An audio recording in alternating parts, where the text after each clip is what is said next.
Startup क्या होता है, न्यू स्टार्टअप स्टार्ट करने का तरीका क्या है। अभी यदि आप अपना स्टार्टअप शुरू करना चाहते हैं तो आपको क्या क्या चीज़ों की ज़रूरत है, किस प्रकार से आप अपना स्टार्टअप खड़ा कर सकते हैं, किस प्रकार से आप लाखों करोड़ों रुपए कमा सकते हैं। स्टार्टअप के लिए क्या क्या डॉक्यूमेंट चाहिए, क्या क्या रिक्वायरमेंट होती है, कितना स्टाफ चाहिए, कितना पैसा चाहिए, कहाँ से आपको रजिस्ट्रेशन करवाना होगा। कंप्लीट पूरी डिटेल से आज के इस टॉपिक में हम बात करने वाले हैं। यदि आपका भी विचार है, आपका भी मन है स्टार्टअप करने का या कुछ अपना खुद का करने का आपके अंदर जुनून है, तो आपके लिए वीडियो कारगर सिद्ध हो सकती है। भारत में छोटे और मध्य आकार के व्यवसाय सामाजिक आर्थिक गतिविधियों के वाहक हैं, जो भारतीय अर्थव्यवस्था की रीढ़ की हड्डी हैं। यानी कि जो स्टार्टअप हैं, ये भारतीय इकोनॉमी को बहुत प्रभावित करते हैं। ये बड़े पैमाने पर रोजगार सृजन करते हैं। बहुत बड़ी संख्या में ये एम्प्लॉय रखते हैं। उसके साथ में वैश्विक और उदारीकरण के मौजूद परिप्रेक्ष्य में इन व्यवसायों के समक्ष अस्तित्व बनाए रखने और विकास के लिए अनगिनत चुनौतियां हैं, जो संचार माध्यमों, ऑनलाइन मार्केट प्लेस और डिजिटल प्लेटफॉर्म जैसे अवसर भी ये प्रदान करते हैं। यही कारण है कि स्टार्टअप व्यवसायों की संख्या तेजी से बढ़ रही है। दिनों दिन नए नए स्टार्टअप खोले जा रहे हैं, उनकी संख्या नियमित रूप से बढ़ती जा रही है। 2015 में घोषित स्टार्टअप इंडिया का मुख्य उद्देश्य भारत में नवोदित उद्यमियों की पहचान और प्रोत्साहन, नियमों का सरलीकरण कर हैंड होल्डिंग करना, वित्त पोषण और सार्वजनिक निजी भागीदारी को बढ़ावा देना रहा है। इसी का परिमाण है कि 2022 तक 84,000 से अधिक रजिस्टर्ड स्टार्टअप के साथ भारत दुनिया में तीसरे सबसे बड़े स्टार्टअप तंत्र के रूप में उभर कर सामने आया है। ये नंबर बहुत मायने रखता है। 2022 तक भारत में 84,000 से अधिक स्टार्टअपों की स्थापना हुई, रजिस्टर्ड हुए। भारत दुनिया का तीसरा देश है स्टार्टअप शुरू करने वाला। देश में उद्यमशीलता कौशल और आकार को देखते हुए स्टार्टअप पहल छोटे व्यवसायों को मजबूत करने और अर्थव्यवस्था को गति प्रदान करने में सहायक सिद्ध हुई है। यह नवोदित उद्यमियों के साथ ही लघु और छोटे व्यवसायों को वैश्वीकरण, उदारीकरण और डिजिटलीकरण, तीनों चीज़ों में वैश्वीकरण, ग्लोबलाइजेशन, उदारीकरण, सभी का विकास, डिजिटलीकरण, डिजिटल, सोशल मीडिया वगैरह की मुख्य धारा से जोड़ने में भी मील का पत्थर ये साबित हुआ है। स्टार्टअप पहल शहरी क्षेत्रों में सफल रहे छोटे व्यवसायों को ग्रामीण क्षेत्रों तक पहुंचाने की दिशा में भी एक कदम मानी जा रही है। मतलब अब स्टार्टअप शहरों तक ही सीमित नहीं रहे हैं, ग्रामीण युवा भी स्टार्टअप की दुनिया में आ चुके हैं। उन्होंने भी स्टार्टअप के रूप में अपने बिजनेस स्टार्ट कर दिए हैं। 2021-22 में स्टार्टअप इंडिया को सीड फंड योजना, फंड ऑफ फंड्स और क्रेडिट गारंटी योजना का संबल मिला है। ये योजनाएं स्टार्टअप व्यवसाय के लिए विभिन्न चरणों में सहायता प्रदान करने, पूंजी जुटाने और व्यापार में सरकारी जटिलता को कम करने में काफ़ी उपयोगी साबित हो रही है।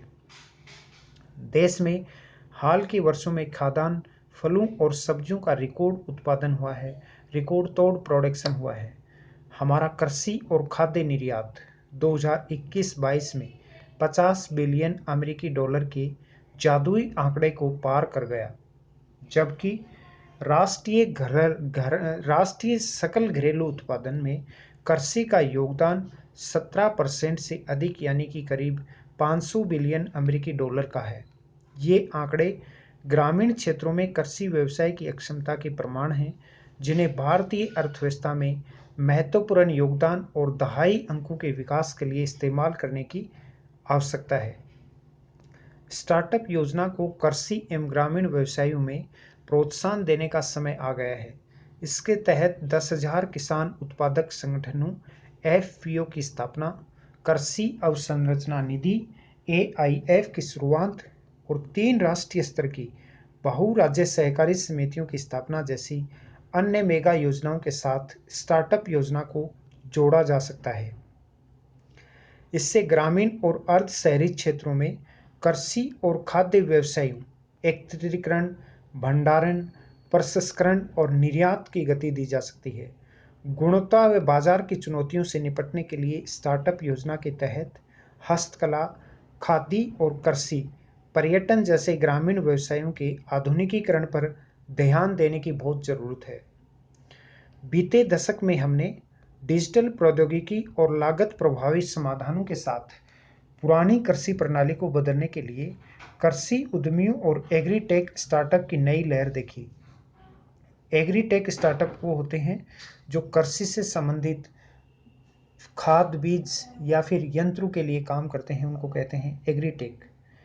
नए एग्रीटेक स्टार्टअप किसानों, इनपुट डीलरों, थोक विक्रेताओं, खुदरा विक्रेताओं और उपभोक्ताओं के बीच की कड़ी बने हुए हैं। नवाचार व औद्योगिकीकरण के दम पर एग्रीटेक स्टार्टअप आईसीटी ऐप से लेकर फार्म ऑटोमेशन, मौसम पूर्वानुमान से लेकर ड्रोन उपयोग तक के ये इनपुट रिटेलिंग का काम करते हैं। किराए पर लेने, मार्केट लीकेज, ऑनलाइन सब्जी फल मार्केटिंग, इन सब में ये स्टार्टअप काम करने लगे हैं और इनका योगदान कुल स्टार्टअप में 5% से भी अधिक है। अब ग्रामीण भारत में भी एग्रीटेक स्टार्टअप को प्रोत्साहन देने का समय आ गया है, ताकि कृषि नवाचार और प्रौद्योगिकी से गुणवत्तापूर्वक उत्पादन करने, किसानों को उत्पादक की लागत कम करने व किसानों की उपज के लिए बाजार खोजने के लिए प्रौद्योगिकी अपनाने में मदद मिल सके। ऐसी कई सफल एग्रीटेक स्टार्टअप हैं जो देश में कृषि और खाद्य व्यवसाय के तरीके बदल रहे हैं। तो इस प्रकार से ये स्टार्टअप जो हैं, इन्होंने अलग रूप से पेश हुए हैं, चाहे वो बड़े स्टार्टअप हो या छोटे स्टार्टअप। अभी हाल ही में ग्रामीण परिवेशों में भी एग्रीटेक जो स्टार्टअप हैं, उन्होंने अपने पैर पसारने स्टार्ट कर दिए हैं, यानी कि अब ग्रामीण परिवेश के युवा भी स्टार्टअप के माध्यम से अपने व्यवसाय को उन्नति दे रहे हैं, बढ़ावा दे रहे हैं। हमारा एक दूसरा यूट्यूब चैनल है बैंक अड्डा, जिस पर आपको बैंकिंग, फाइनेंस, इंश्योरेंस से संबंधित जुड़ी हुई सभी महत्वपूर्ण जानकारियां नियमित मिलती हैं। आप mutual fund, SIP, life insurance, term plan, home loan, personal loan, credit card, ITR आपको बनवाना हो, या फिर आपकी 2 व्हीलर, 4 व्हीलर, एक्टिवा, बाइक का इंश्योरेंस करवाना हो, तो भी आप हमसे संपर्क कर सकते हैं। नीचे दिए हुए नंबर पर आप संपर्क कीजिएगा।